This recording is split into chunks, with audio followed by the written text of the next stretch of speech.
unmute. Okay. So, good afternoon. I thank the organizers for this wonderful opportunity. Peripheral smear is an important tool in diagnosis of hematological problems. It is considered as an extension of the clinical examination in any child with hematological problem. In the next 10 minutes, let us see.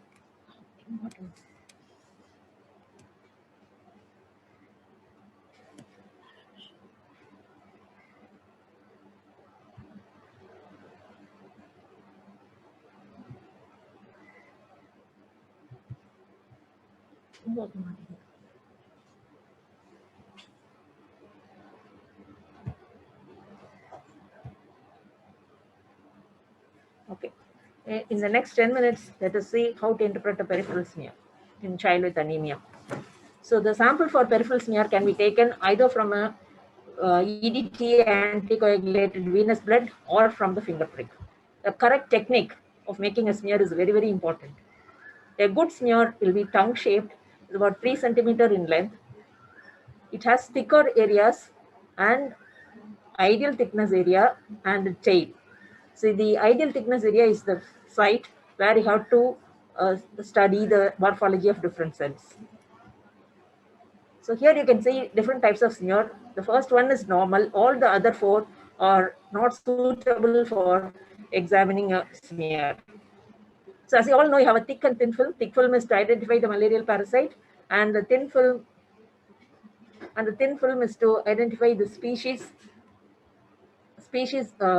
of malarial parasite, and is also useful in Plasmodium falciparum to count the percentage of parasitized cells to assess the severity of the infection. There are different stains available. The most commonly used stain is the Leishman stain. So proper interpretation of a smear, the smear must be well spread and well stained and should be examined systematically. First, we have to do a macroscopic examination to find out whether the spreading technique is satisfactory and to judge its staining characteristics. You can also, abnormal particles like large platelet aggregates in cryoglobulin deposits can also be seen macroscopically. Then you see the smear under the low part to assess whether there is any red cell agglutination, excessive Role formation, or platelet aggregation is present. You also identify the number, distribution, and staining of the leukocytes and find an area where the red cells are evenly distributed and are not distorted. Then you change to high par, it's about 40x, and most of the assessment is usually done at this par, where you can better appreciate the variation in red cell size, and the WBCs, like the toxic granulation, the WBC, or the presence of Hubble-Jolly bodies also can be made out. Finally, you look at the oil immersion to look for finer details like basophilic stippling or R-rods. So whenever you examine a smear, it is important to examine all the cell lines.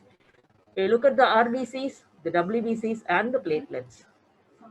So the ideal site for examining the RBCs is a place where the RBCs are touching each other and they are not overlapping. If you look at the RBCs at the tail of the smear, they will appear like spirocytes. So you have different sizes of the RBCs known as anisocytosis. So the normal RBC is about the size of the nucleus of a small lymphocyte. This is a normocytic RBC, and you can see microcytic RBCs here. You can compare with the nucleus of the lymphocyte. They are quite small, often seen in iron deficiency anemia. Here you can see the macroovulocytes, which are the macrocytes, which are often observed in beetle deficiencies. This slide shows an anisopoikilocytosis.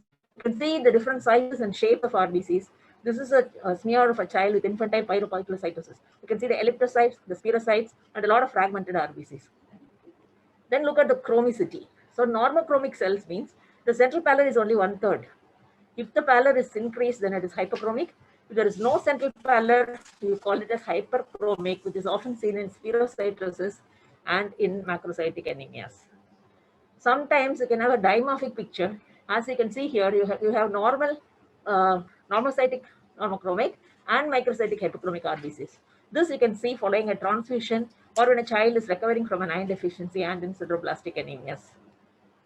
Polychromesia. This is nothing but the presence of reticulocytes in the normal peripheral smear. You need to do a supravital staining for the reticulocytes. But if you see larger RBCs, with a bluish tinge, then you know that this child has a reticulocytosis. They get a bluish stain because of the remnants of the nuclei. Look at target cells. You have a central dot-like thing, which can be seen in many conditions, more so in thalassemia trait, thalassemia, and hemoglobin C and E diseases. Look for nucleated RBCs, the normoblasts.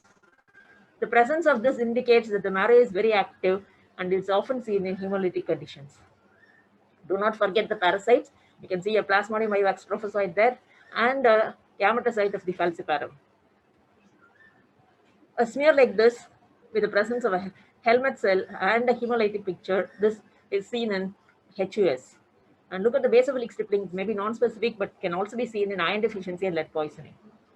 Coming to the WBCs, look at the number, do a differential count, and look for any immature cells like blasts and cytoplasmic granules. Platelets, once again, the number, the size, and see whether they are adequate clumps. So we now go to a few case scenarios. A 11-month-old infant was found to be anemic during routine investigation for fever. His hemoglobin was 6 grams and he had a microcytic hypochromic indices. A smear was done which showed microcytic hypochromic picture. So a differential would be an iron deficiency, thalassemia trait, lead poisoning, sideroblastic anemia, and pyridoxine deficiency. This particular child had an iron deficiency and he was treated with iron. The common, as I told you, the most important thing to differentiate is a thalassemia trait. You see here, in an iron deficiency, you have anisopoikilocytosis. But here you do not see an anisocytosis. Almost all the cells are similar, though they are microcytic and hypochromic. They also have a lot of target cells. Their red cell distribution width is normal here, and red cell distribution width will be more here. Coming to the second case, you have a 5-year-old child with history of fever for 10 days. He is now afebrile for 1 week, but is lethargic and has abdominal distension and pain. She had mild hepatosplenomegaly. His total count was normal, 8,300. Hemoglobin was 4.8, and his platelets were 24,000 with a lymphocytic predominance. The smear confirmed the diagnosis of clinical suspicion of leukemia. You can see the large here.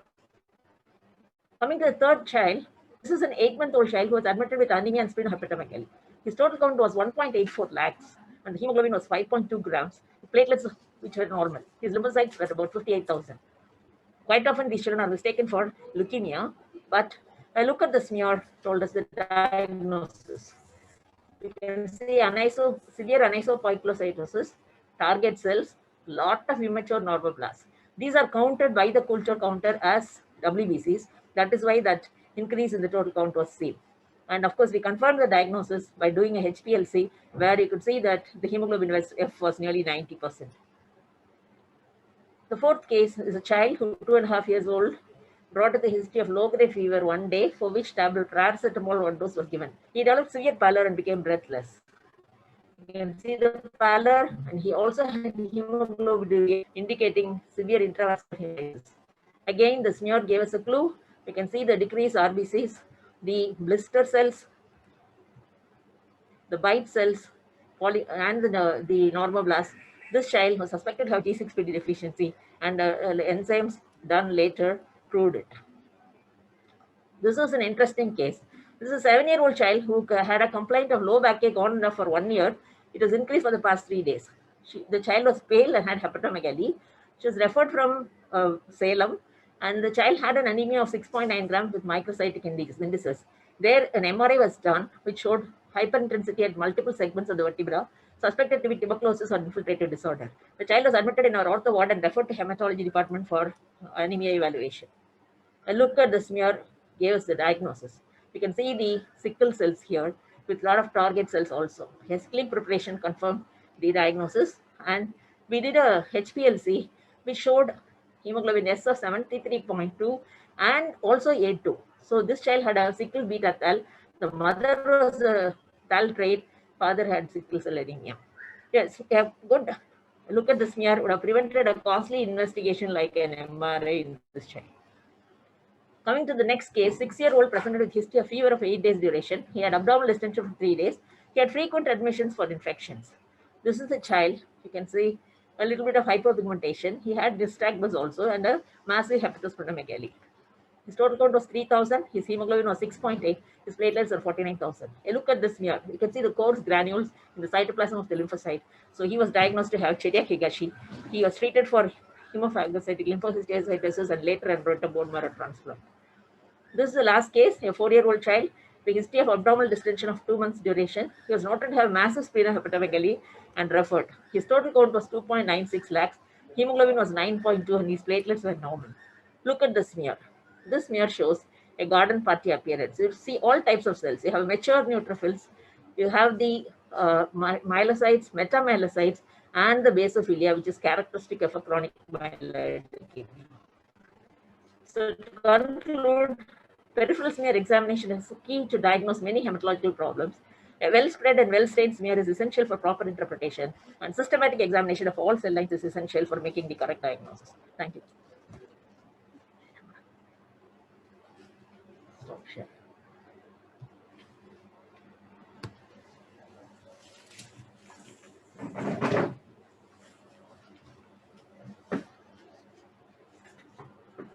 Thank you so much, ma'am, for that illuminating talk. May I now request Dr. R. Palniraman, consultant pediatrician at Dindivanam, Tamil Nadu for the past 26 years, and